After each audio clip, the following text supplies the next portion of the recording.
If you're in Central Texas, the brisket barbecue nexus, or way up north in Colorado Springs, you're gonna be surprised and teased and tantalized by one of the most puzzling things. It's gas station barbecue. I know how that might sound to you, but brother, please don't knock just yet.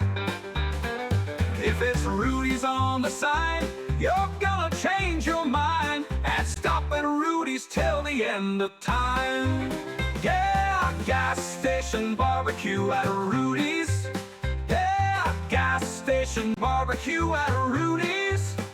It might be Robots Episode 6.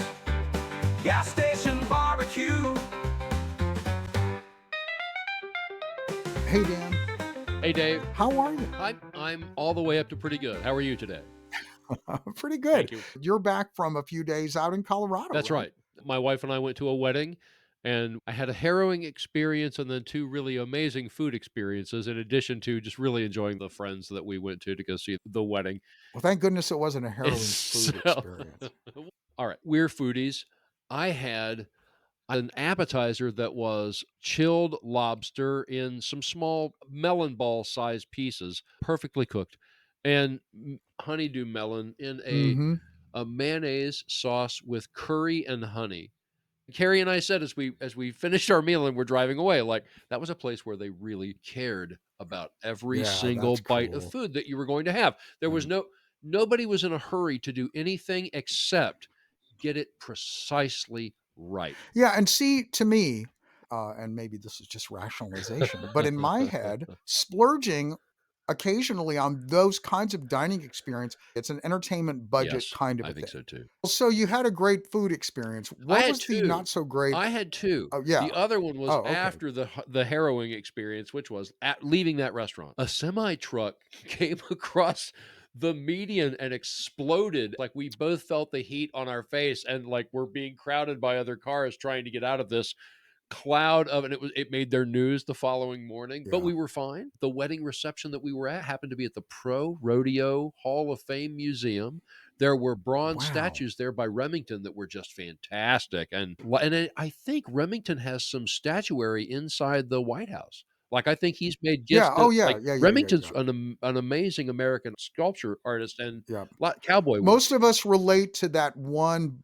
It's like a bucking bronco Yeah, sculpture. well- that one that if you've seen a bronze type bucking bronco sculpture in your life, that's probably a Remington. Yes, the largest one of those I had ever seen in my entire life is at the entry of this place, which was it was really Wow. cool. Anyway, it was marvelous. But after the Fireball experience, the other great food experience that we had was the best beef brisket either my wife or I have ever had. And I am a fan of barbecue, and you tell me that Rudy's is a chain and you've eaten it several times.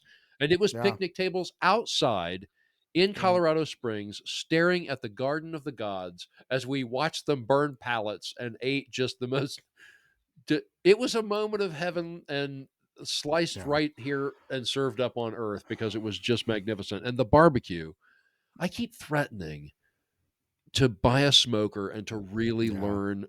And you know, my wife trained under a chef. We're not fat by accident is our it's our household meme. Yeah, my experience with Rudy's, and I've been several times. So Chelsea, my oldest, whom you know, and her husband Jason, and our little sweet granddaughter Lucy is their daughter.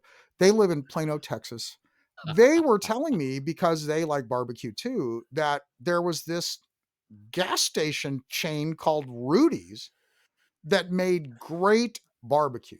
I have since then, at times when we've been visiting Chelsea and Jason, I will go get breakfast burritos from the Rudy's that's 5 miles from where they live and bring them back. And it is really hard to put your brain on this, but here's what a Rudy's looks like down there. It's a queuing system where there may be 50 people in line when it's dinner time, like they're commuting home from work and they're going to get Rudy's. And it's a line of people, and there are stations, and they have cameras on the guys that are slicing and portioning. So when you're standing there waiting, You can watch the TVs of the guys as they're cutting the meat up, and you can see them get them out of the holding bins and bring them out, and they're slicing it right there and packaging it as you go down the line, and that's probably the experience you had too, right? It's kinda like a cafeteria. It was like a Kings Island queue, back and rick rack, back and forth. I didn't know at the time about the whole Buc-ee's, the Yeah. We talked about Buccees that as we were enterprise. eating Rudy's, actually. Right, and I so that for me is like, how do you get a Rudy's? Well, if you're marketing in the same zone of influence where there are Yep. Buc-ee's, then it doesn't seem over the Yeah. top, Yeah. you Yeah. know? Yeah. Anyway, just the whole experience of that, I'm so glad you guys enjoyed that food because I had the exact same experience. It was great at Yeah. Rudy's, and it's so much so that I've gone back multiple times while we're visiting Chelsea and I Jason and now would. visiting Lucy. The brisket was just absolutely perfectly balanced, smoke, tender. It had everything, and, obviously, somebody knows what they are doing and loved that, made all the right Yeah. choices in response, and has it down. The great people, the great barbecue enterprises that last decades and decades and decades, they don't coast. They can't coast on their Right. reputation. You were talking about maybe getting a smoker. Our technically kind of our boss and a guy that's been a friend of ours for a long time, Rob Hensman, who's the CEO at Wings, etc. He's a Mhm. foodie. He's not a snob at all, but he really understands the full spectrum of that, of what it means to be a foodie. Elisa, his wife, grew up in the Lafayette area. It was an interesting bit of synchronicity for when Jenny and I started dating that Rob and Elisa lived here. Rob decided that he was really going to get into learning barbecue. And so he bought a smoker and he didn't buy one of these super deluxe pellet systems. None of that stuff was really happening at the time. He was buying the kind that looks more like a big capsule, that has Yes. levels in Yep. it, and with a probe and all that, but he got really good at making brisket. And there would be times for like a party or something that he would bring brisket. And what ended up happening with them was their kids were out of the house. So it was the two of them, And when you make a brisket and there's only two of you, it doesn't take very long before now you're freezing some of it, you're trying to make chili with it, and you get to a point where it's just too Yeah. much Yeah. food. And so they just started doing salmon because they both loved Yeah. salmon. It was very Yeah. fast. It elevates the flavor of it, as you Yeah. know, Yep. just Yes. tremendously. And it's something that you can then use in a salad easily. And so they ended up getting into a groove where the only things they were really smoking were salmon and hamburgers. Oh, that's And both of wow. those are Yeah. phenomenal Yeah. when you give Yeah. them a limited amount of smoke. Anyway, Ooh. the people that are doing this and doing it amazingly well, they have almost no other life. You grew up in Muncie. I grew up in Anderson, and my stepdad's people that worked at Delco Remy, once a month they would pool money and send somebody to Muncie to go to QL QLs, barbecue, yeah. and they would bring back rib tips and other things Yeah. like that. And our stepdad would bring some of that stuff Yeah. home. And I remember that was the first time I discovered that some barbecue places are only open like on weekends. They open like Thursday and they're only open until Sunday noon or something. And I didn't really understand it, but basically that's what the encounter is like with a lot of independently owned barbecue places is they've got to rest and they've got to prep stuff so that when they start smoking again on Thursday night, if they're opening Friday night or whatever, that they're ready for it. And then it's the same thing. You can't manufacture it quickly earlier. Well, the barbecue aficionados are just like the other foodies that think of fresh as this means food at the peak of its flavor, the peak of the Yeah. possibility. The other thing I'm remembering now about the whole story with Rob Hensman getting into barbecuing, because he's one of those kinds of people that if he sets his mind to learning Yes. something, he's going to be great Yes. at it. Well, Yes. as some of us had samples of his work at parties, some of the other guys at Wings, et cetera, were like, "Hey, what kind of smoker do you have?" and stuff. And then some of those guys bought smokers and didn't have the same kind of success as Rob. Right. And one of them said at one point in time, I can't really go back to my wife and tell her I'm spending another $100 on a brisket that I'm going to ruin. you know, it's an expensive proposition. That's exactly what my wife said when I talked to her about this. I said, it's on the horizon of a hobby that I would flirt with. Like, Mhm. okay, because when it's right, the return is just so the ceiling, it just raises Yeah. everything. It's so delicious. Listen, man, I have been at the point where I have been on the Lowe's website with the pellet Yeah, smoker yeah, that's $900 yeah, in my yeah, shopping cart and then just gone, yeah. what are you Right. doing?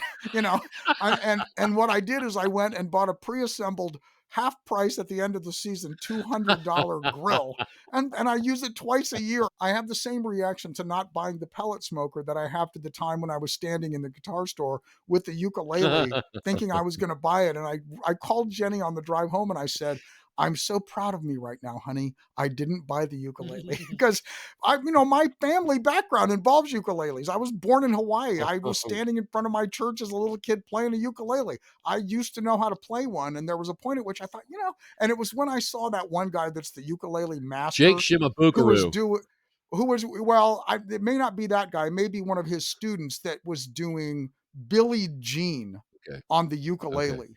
I don't know if you've ever I seen this I on YouTube. Go look that up. Go look up. I have seen that done on a ukulele, so it Yeah, has to be the same and person.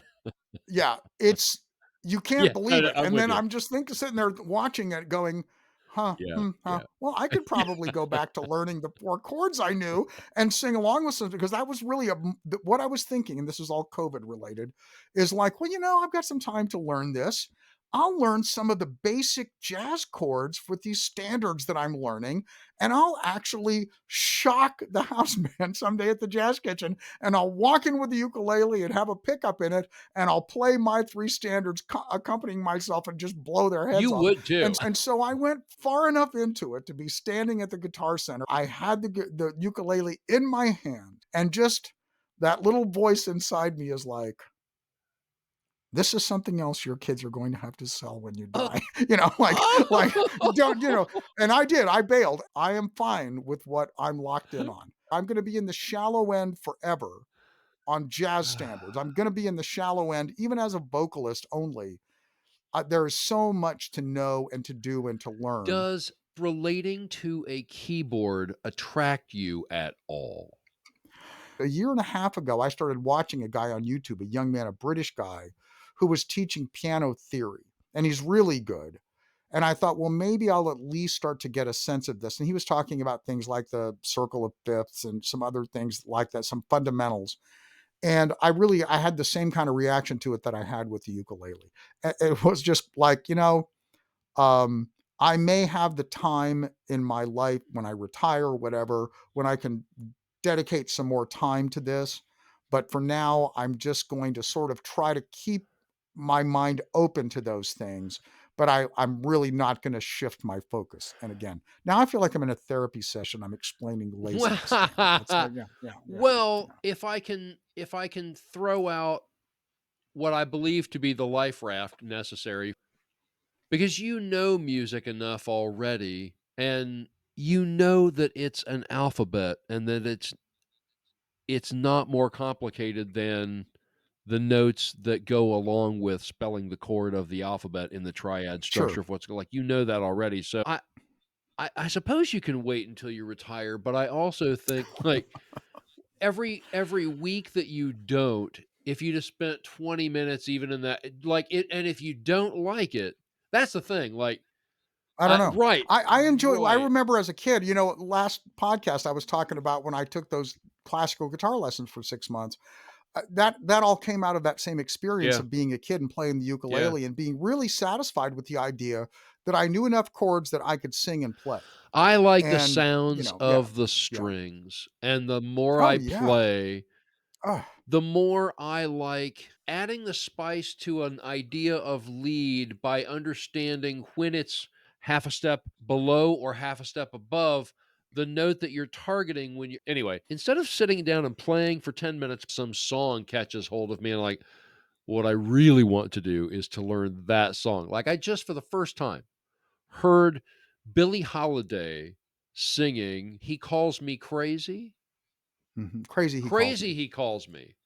Yeah, And I lost it. I lost it driving because of how marvelous that song is. Like that is yeah, on the same day I heard that for the first time and I heard the Ink Spots perform The yeah, Gypsy. And yeah. like it's because of an Ink Spot channel I have on Pandora and like both of those songs like I stopped what I was doing to listen and just like you were talking about when the previous podcast when you were talking about prepping all the songs for the Four Freshmen and the tight harmony of the notes Yeah. going on, and the ink spots were doing, even though like they have one shtick, man, like in the middle of the song that my darling, there's Oh, yeah, always yeah, been right, this, for sure, and like for sure. but my wife says Right, it's always what they right, do. I go, I know, right, but right. it's And many, many people knocked that oh my, off. I mean, there was a whole genre of oh, that sort of singing. I Yeah, love it. I by the love how way, it makes me yeah, instantly yeah, yeah. feel like something back there was really elevated and refined. Yeah, to your point about looking for chord ideas, for looking for ways to express things with those chords, I've started going back to just kind of review some of the podcasts that I was listening to 5, 6 years ago. One of them is called Song Exploder, and it's a great podcast, over 300 episodes. And its basic concept is this: they take a song that has had great commercial success recently, the last 10, 15 years. They go to the creators of the song Okay. and they explode the song by talking about the steps, the pieces, the parts that brought it to what everybody heard when it was released.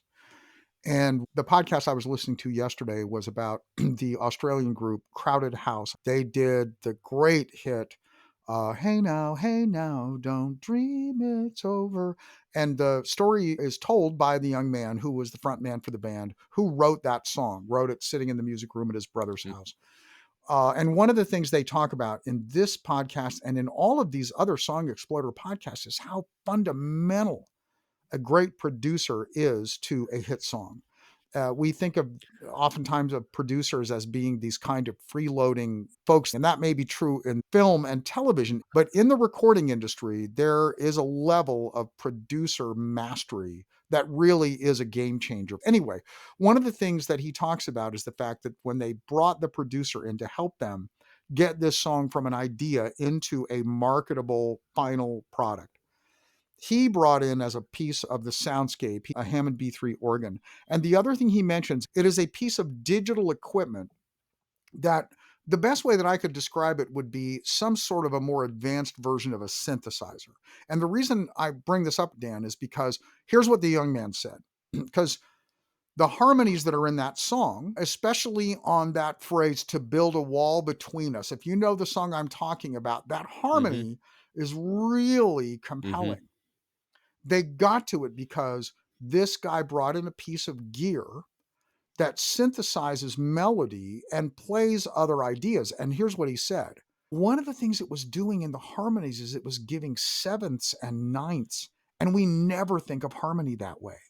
And we were hearing these and picking those out. And here's what's weird: that's exactly what the Four Freshmen were doing in 1948. What Ross Barber says in the narrative of the Four Freshmen book is, and it became their sound. They were looking at harmonies. They were singing barbershop. Everybody could sing harmony back then. People were in church choirs. People were in school choirs. Everybody took piano lessons. There was a lot of awareness for mhm, music 60, 70 years mhm, ago. And everybody would go to those default harmonies that we all know. If you've been around church for very mhm, long, at some point it dawns on you, wow, I can sing a harmony part to mhm, this. What this guy talked about, all these decades later, after Four Freshmen, was we heard this system creating harmonies that were using these more complex chords. And we borrowed from those suggestions to craft the chords in our vocals. And it's like, what do you know? That's the reason why jazz musicians and people that are in that periphery, they end up learning thousands of chords because it's so much more interesting. It's just, it is the adding of that texture that's really, it's hard to describe until you hear it. But that's why Brian Wilson said to the Four Freshmen, once I heard how you guys sounded, it changed my life. yeah, The Beach Boys sing the way they sing because I yeah. heard you. One It's infectious. one of the teachers on YouTube and Facebook and all sorts of places for music, I think he's down in Atlanta. His name is Rick Beato. And he's got like 3 or 4 million, 5 million, 10 million subscribers. And I purchased his book. And he starts with it's not the individual note. We can get to that, but the interval of the possibility of the intervals between the 12 notes themselves, and Yeah. understanding the movement of the interval and how tight the interval is, especially when you start in a polyphonic instrument laying close ideas of harmony together, Interesting. close notes together, close intervals Mhm. together. Um, and it's a music theory book, really. It in addition to an instruction book and a you could use it in a learning capacity to get much Yeah. better on your instrument, be it guitar or piano, but interval, it's all about interval. And when I read that, it made me think about it. It's a similar truth in oil painting, as an example. Color number one on the canvas doesn't really give you enough of the story until you put color number two next to it. So, Yeah. what color number two is, it's simple. In a simple way, I think we have some binary sorts of versions of that. I mean, day and night, but the interesting time to photograph is in those moments that are in the, it's Yeah. getting one or the other, Yep. the edges Yep. really, but regardless, that's another thing that the jazz people are exploring. What are the edges of the harmonies of what's going on? Yeah. It reminds me also, because of you saying about the close harmonies in Gillian Welch's work. She plays with David, I think, and I can't remember his last name, the guitar player that she plays with.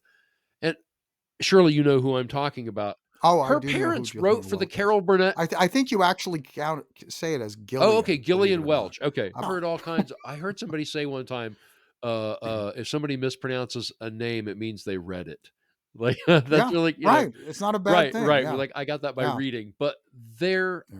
their harmonies were trio harmonies that they had one part dropped out, and they're always looking for the interesting close harmony when they voice things together, especially when they'll move from minor things to seventh dominant things that they grab hold of. And for two Yeah. of them, boy, they grab some haunting intervals vocally.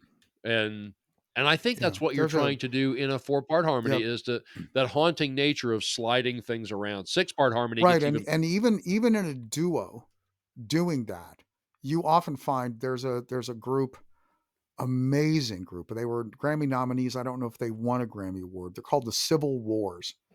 And probably 10 years or so ago, they were the talk of the country, not new country, the opposite of new country, the let's go back to this being real country Okay. kind of Okay. music. I know this because I'd been listening to them for that year before I met Jenny, and some of our early dating. I was playing her some of that music and some other music from other groups that were in that category who were going back to the real roots of country Yeah. music and we're going, let's go for this deep, non-manufactured sound. And one of the things that some of these duos were doing, this happened, even in pop music, the crossover of folk acts like Mumford and Sons and things like that, where there was a lot of great harmony exploration happening again. And this stuff, I felt like I felt like the world was thirsty for it when it happened, both in pop and in country. Like, yes, give me real, give me substance. And some of those harmonies, I couldn't believe it was just the two of them. Yeah. And it's Yeah. compelling. There's so much great music everywhere. I mean, I want to learn that Billie Holiday song. At the same time, I am trying to learn the Alabama Jubilee. It Mhm. moves, and it's the first song in the bluegrass real book. Well, listen, we've gone a bit here. I do want to mention something about AI Good, for a because I had minute. an AI thing to talk about too that was food related. Go. Well, on Fridays here in Muncie, at a side street downtown, right near the Ivy Tech, which is one of the campuses that's downtown here, and they have a culinary program. Well, there are food trucks along there. There was a food truck at the very end of this street that was serving one of the Fridays, and he was selling what I just love the idea. It was an all beef hot dog, bacon wrapped, jalapeno stuffed. Oh yeah. And I thought, maybe it had cream cheese in it, I don't know, but just that. And the name of it Yeah. was Danger Dogs, right? Which is a great name. Like, oh, come on, it's Danger Dogs. That is a great name. jalapeno Yeah. stuffed bacon wrapped all beef hot dogs. I'm like, that is really fan. I think it was an $8 Yeah. purchase. But Yeah. regardless, Yum. his signage was a white banner with black Helvetica on it that just said Danger Dogs. And like, I think there's better to be had. And so Yeah. just came home. Yeah. My idea was I wanted to see a version of a hot dog that would look like a graphic of a World War II plane with that shark face sort of painted on the front of the hot dog, sort of Sure. coming at you. And Yeah. like, Yeah. an attack of those would be really, really good out of the sky. Well, I did an Yeah. ideogram that didn't quite get me to that. And in this space over my face, I'll put that graphic of what that looked Good. like. But the Yeah. real delicious thing that came about was, and I'm not going to open this up and read the prompting language, which is I borrowed some of the things that you said, like prize winning photography. That's a usual part of my prompting language now. But the Hmm. danger dogs that I got out of Midjourney when I described a bacon wrapped jalapeno stuffed hot dog were just. Hopefully, you are looking at them on the screen now and are just awestruck by how marvelous these things are. And not that I get they look circusy real enough, but the way that it's compelling, flavorful food in the description of the prompting. And it the conversation I've said so many conversations with so many friends now about the AI, Dave. And I believe this the longer we go. Your prompting language is it's everything to the AI and what you get. Yeah. That is the Well, so expertise you're yeah. bringing to the party. Yeah. The guy who was one of the founders of ChatGPT that got kicked out, do you remember his name? No. This I was just watching a presentation of his that I think is less than 2 weeks Okay. old. And what he's talking about right now are the stages of AI.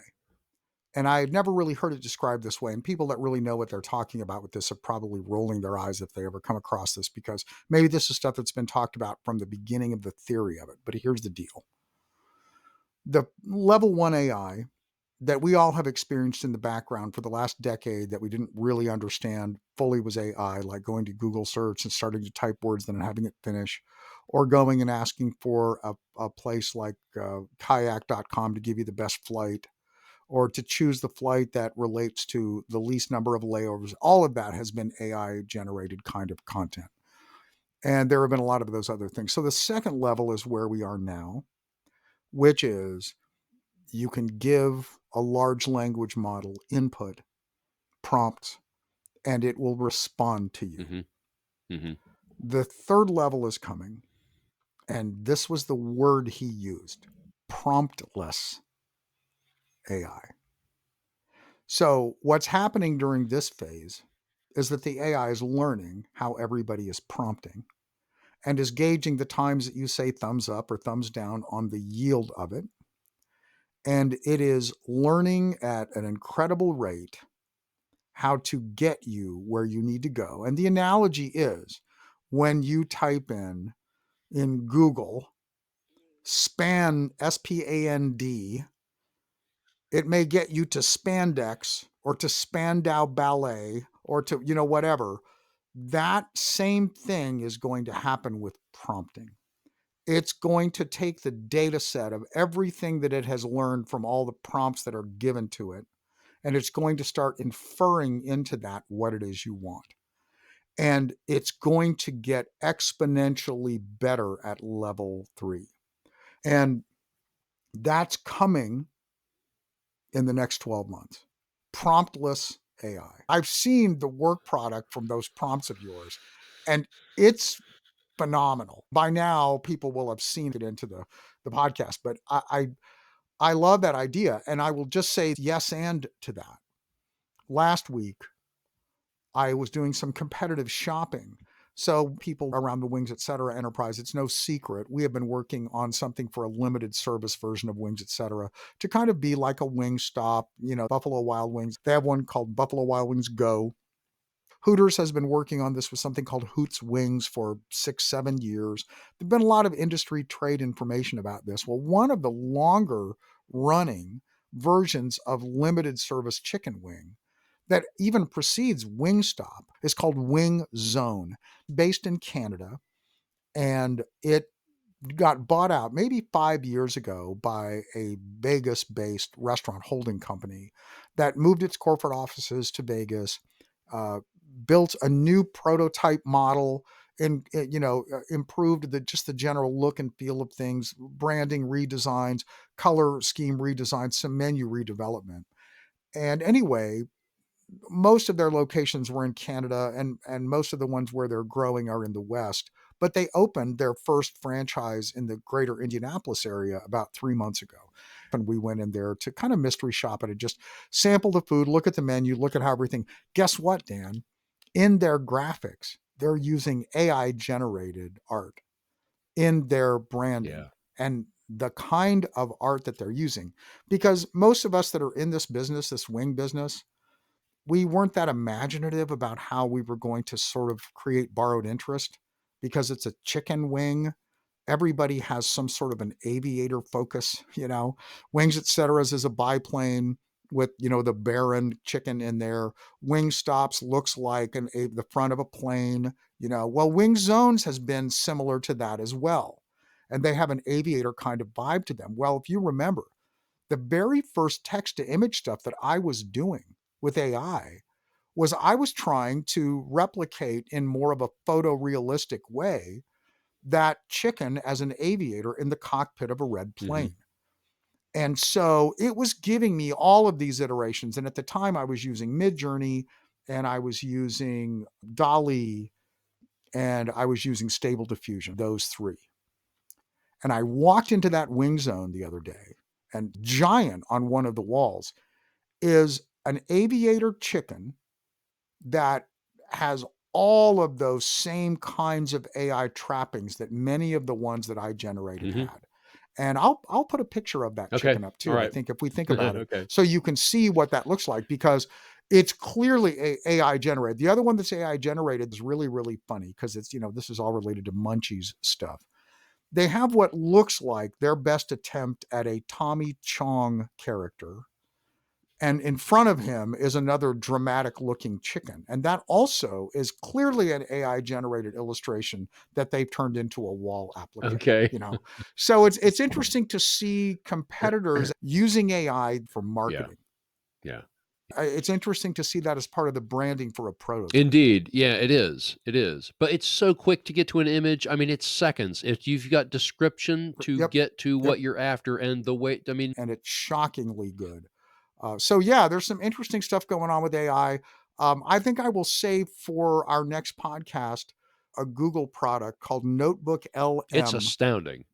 That is amazing in what it does. Its mission is to provide a notebook kind of environment to take your sources and resources and to contextualize them with other things that it knows, and to give you like study guides, quizzes, like a brief about whatever the subject is. But one of the things that it does is it uses an artificially produced script and podcast as a way to help people learn whatever is in the notebook that you want to learn. And I have a recording of a podcast that it did about you and me and the It Might Be Robots podcast, only 5 episodes in. I fed it the transcripts for all of the shows and some other stuff. And we'll cover that in the next podcast that we do. This has been It Might Be Robots. I'm Dave Ponce. And I'm Dan Wright in Muncie, Indiana. Thanks for listening. Please like, please share, and please like and share our social media shorts. Oh, yeah. We've surpassed 3,000 views on those shorts. It's not tons, but for us, it's a nice milestone, and YouTube sent us a nice thumbs up on that. See ya.